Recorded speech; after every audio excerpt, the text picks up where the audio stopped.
Maintenant Cyril Cassarini pour justement la Chambre d'agriculture du Gard. Vous êtes technicien viticole spécialisé en viticulture bio au sein de la Chambre dans le Gard.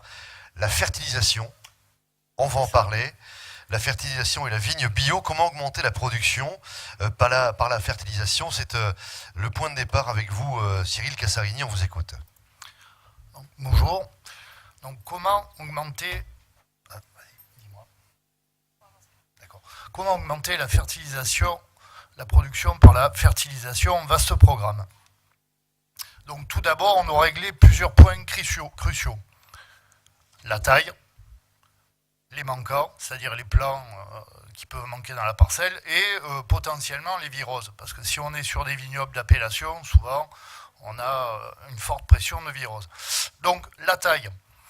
Le plus souvent des cas, en rouge, les gens taillent 6 courceaux à un œil. C'est une charge insuffisante si on veut vraiment augmenter la production.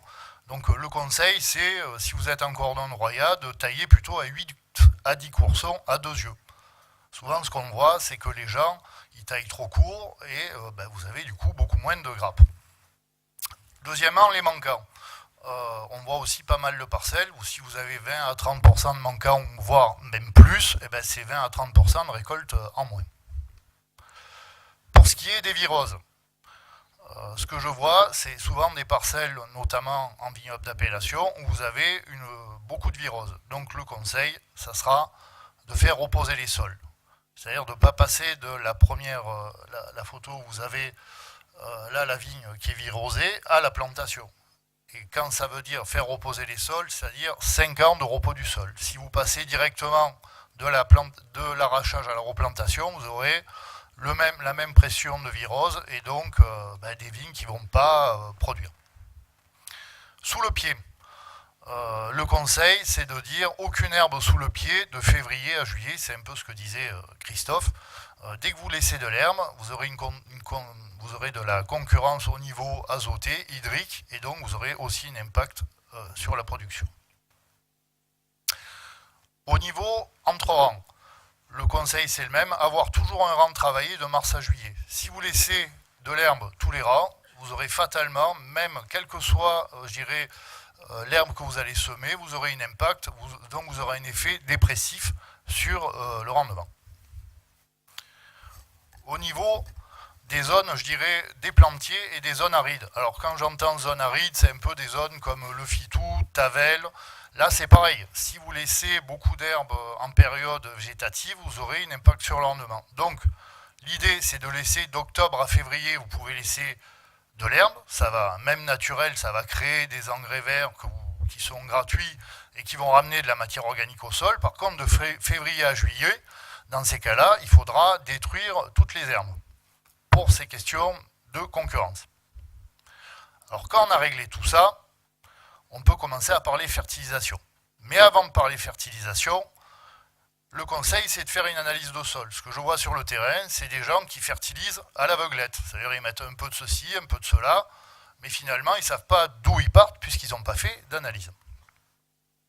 Donc, la fertilisation de la vigne, pour moi, c'est une pratique qui est simple. Les besoins de base par hectare et par an et leur rôle. Oui, j'ai oublié, par hectare et par an. Donc, si on regarde l'azote, en gros, une vigne, il faut entre 40 et 80 unités. Je dirais 40 si vous êtes en appellation, 80 si vous voulez augmenter les rendements et être en 20 pays. En potasse, c'est pareil. Les exportations, c'est de 30 à 120 unités en fonction de la production que vous faites. Ça joue un rôle sur la synthèse de la couleur, les tanins et les degrés. Je n'ai pas dit, l'azote, c'est elle qui fait la vigueur et les rendements.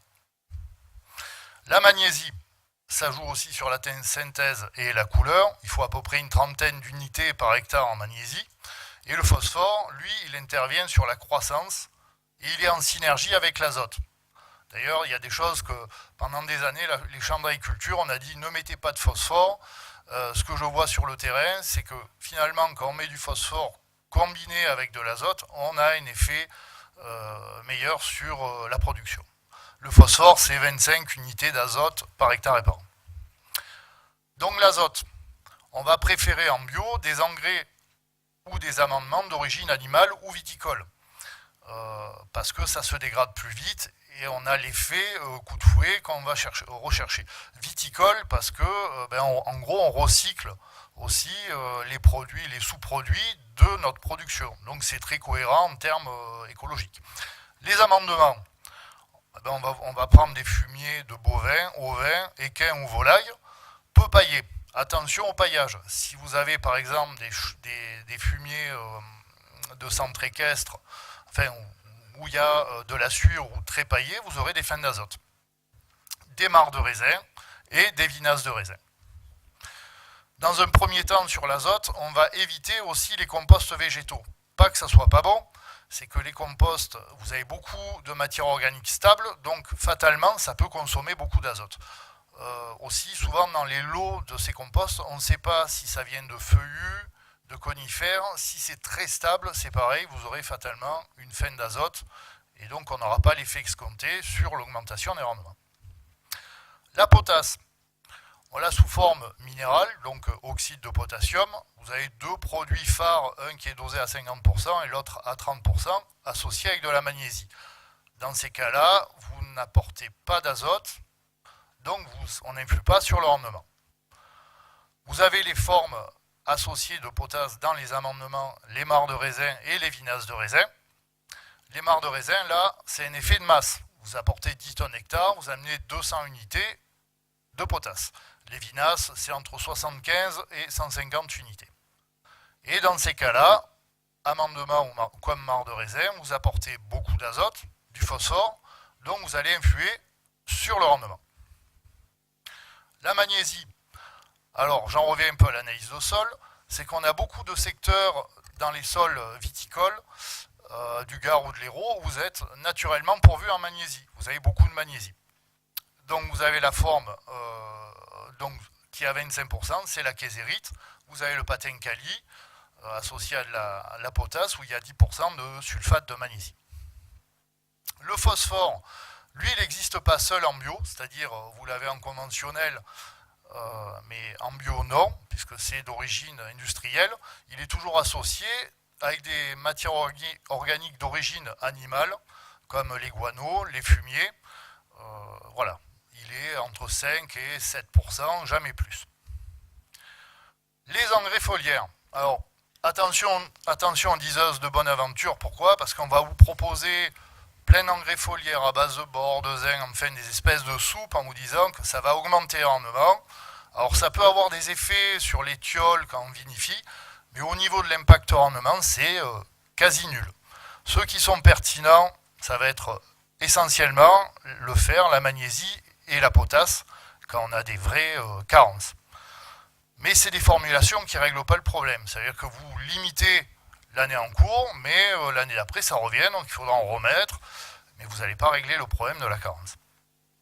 Sur les autres oligo-éléments, j'ai pris le cas d'école du bore, puisqu'on dit toujours le bore, ça limite la coulure. Donc là, c'est un essai de la Chambre d'agriculture du Vaucluse de 2017 qui a fait 3 applications de bore. Donc une début floraison, vraiment de tout début, l'autre à 25% de la floraison, et la dernière application a mis floraison. Après, ils ont comparé les poids de récolte de la partie témoin de la partie traitée au bord. Sur les 6 parcelles traitées, il n'y a eu aucun effet positif. C'est-à-dire qu'il ne s'est rien passé. Alors qu'on dit dans la nature, oui, ça marche, vous aurez plus de récolte. Donc, souvent, ces soupes à base d'oligo-éléments sont inutiles. Par contre, dans un même temps, ils ont fait un essai sur les méthodes culturales, donc l'impact de l'essimage à la coulure. Alors ça, c'est une vieille méthode qu'on avait dans les Côtes-du-Rhône. On essimait à la fleur. Parce que l'essimage à la fleur, ça fait retenir. Donc si vous augmentez votre taux de nouaison, vous avez plus de récolte. Et là, ils ont fait un essimage mi-floraison, ils l'ont comparé à une modalité témoin. Donc on peut voir que sur le nombre de grappes, on a une légère augmentation de 6% sur la partie essimée. Par contre, on a une augmentation du poids des grappes de 24%, puisqu'on a eu plus de graines par l'essimage. Dans un autre temps, ce qu'ils ont fait, c'est ça c'est sur des parcelles cornouées, ils ont fait une taille très tardive, c'est-à-dire ils ont taillé fin mars, début avril. Donc nombre de grappes sur le témoin On était à 13, taille tardive 18, donc plus 42%. Et sur le poids des grappes, on est passé de 62 grammes à 108 grammes, donc plus 73%. Donc le fait d'avoir taillé tard, ça a fait retenir la fleur. Là, j'ai fini mon intervention. Ce que je veux dire par là, c'est qu'avant de régler la fertilisation, c'est assez simple, mais il faut vraiment avoir réglé d'un côté des problèmes de taille et de l'autre après des méthodes culturelles. Voilà, merci. Cyril, justement, sur ce que vous avez évoqué au niveau fertilisation, on n'a pas parlé de typicité des sols. Que l'on soit sur des galets roulés, sur des schistes, sur des marnes, peu importe la typicité, le travail est identique.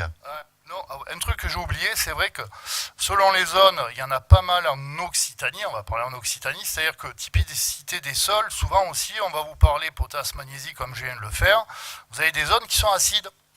Donc des zones acides, pH 5, si vous remontez pas le pH, ça ne marche pas. Il y a un vieux proverbe au doigt qui dit qui fertilise sans cholet se ruine sans y penser. Il y a pas mal de zones où il faut tenir compte de ces problèmes de pH de sol. Donc en fonction du terroir, en fonction de la qualité du terroir et des rendements. Si vous voulez faire du Tavel à 25 hecto-hectares, la contrainte ne sera pas la même que si vous voulez faire un Pays d'Oc à 90 hecto-hectares. Des questions? Est-ce que vous souhaitez intervenir? Madame? Monsieur? Bonjour. Madame, pardon. Je voulais savoir ce que vous pensiez des activateurs de sol, entre guillemets, les bactéries que l'on nous vend pour style, pour pas faire de pub, Sovac ou... Vous connaissez le pari pascalien? Non. Non, en gros, pour faire simple, la chambre de Touraine en grande culture a fait un essai Sovac. Ils n'ont vu aucune différence. Voilà. Donc, différence... C'est votre téléphone, monsieur, hein? Ne répondez pas. La sonnerie est parfaite. Changez rien. Voilà. Ouais, donc oui, la chambre de Touraine en grande culture, on fait un effet avec bactériosol. Ils ont rien mis en évidence. Si ce n'est que ça coûte assez cher, mais après l'impact rendement sur le blé, tout ça, c'est tout pareil. Tout ça pour ça. Il faut bien se dire un truc, c'est qu'en fertilisation, on est un peu rentré dans l'ère de la post-réalité, c'est-à-dire qu'on va vous proposer plein de choses. Pour vous, ça sera facile, les oligo-éléments, des petites bêtes qu'on met au sol, qui vont avoir des effets miraculeux. Alors sur les petites bêtes au niveau du sol, le sol c'est quand même un milieu où il y en a plein déjà des petites bêtes. Donc si vous en rajoutez sur quelque chose où c'est déjà bien occupé, ça ne marche pas comme ça, non. Les grandes lignes de fertilisation qu'on a toujours eu depuis potasse, magnésie, phosphore et un désherbage correct, on arrive à peu près à atteindre les objectifs. Cyril, est-ce que ces travaux publiés sont disponibles quelque part? Oui. Où? Sur le site de la chambre... Dans le micro. Pardon, sur le site de la chambre du Vaucluse. Il y avait une question pour madame. Oui, tu as évoqué l'intérêt des amendements vinicoles. Est-ce qu'aujourd'hui, il y a une différenciation dans les distilleries de ces amendements? Parce que je suppose qu'il y a obligation d'utiliser des mous d'origine de production biologique. Pas du tout. Et donc, est-ce qu'il n'y aurait pas quelque chose à faire à ce niveau-là, quoi? Alors, le règlement européen dit qu'on peut utiliser des amendements végétaux s'ils ont 3 mois de compostage et une analyse. Voilà. C'est pour ça qu'on peut utiliser les mares de raisin en bio et les vinasses de raisin. Analyse qui va pointer. Alors l'analyse, ça va pointer les métaux lourds, donc cadmium, plomb, tout ça. Ça va pointer aussi des analyses bactériologiques sur des produits, les phytos, des pathos qui peuvent causer des problèmes. Et après, le flux d'azote, la potasse, le phosphore, tout ce qu'il y a dedans.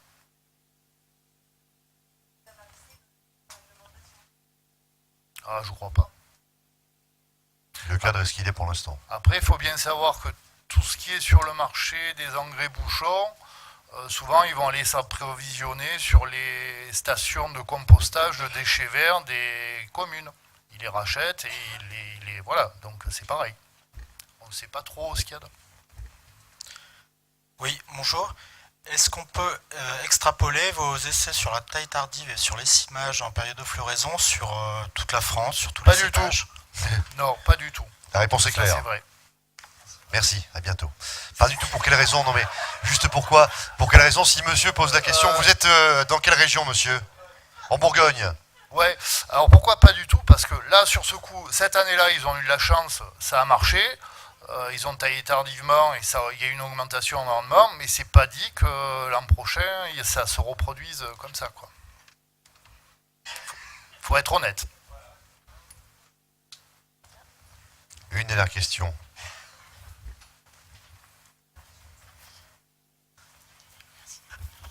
Oui, plus qu'une question, c'était peut-être un rajout, parce qu'en entendant plusieurs présentations, je me suis dit qu'on n'avait pas dit quelque chose ce matin, qui me paraît important.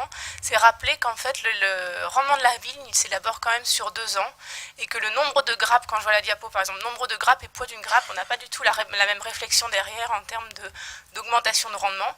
Le nombre de grappes, il va s'élaborer l'année d'avant, et le poids de la grappe, il va s'élaborer l'année où on va récolter. Oui Et non. du coup, en termes de raisonnement de la fertilisation, par rapport à des questions aussi de mise en réserve, de décalage de taille, voilà, on ne va pas du tout, je pense, avoir les mêmes réponses. Complément C'était juste un d'information complément. d'un numéro de l'INRA. Oui, c'est vrai. Mais là, sur le coup, quand c'est sur de la taille tardive, comme ça, ce qui se passe quand on a du cournoué, et qu'après on compte à la récolte, c'est que la grappe, quand elle a complètement coulé à cause du cournoué, elle sèche, elle tombe. Donc vous ne l'avez plus. Voilà.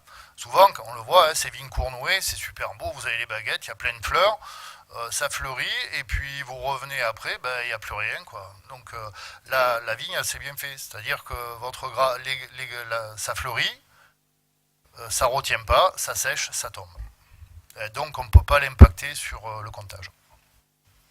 On va remercier Cyril Cassarini de la Chambre d'agriculture du Gard qui est spécialisée en viticulture bio. Vous l'avez repéré, hein, si vous voulez ensuite échanger avec lui ultérieurement, vous pourrez le faire s'il est présent avec nous jusqu'à la fin de ce rendez-vous ici sur Millésime Bio.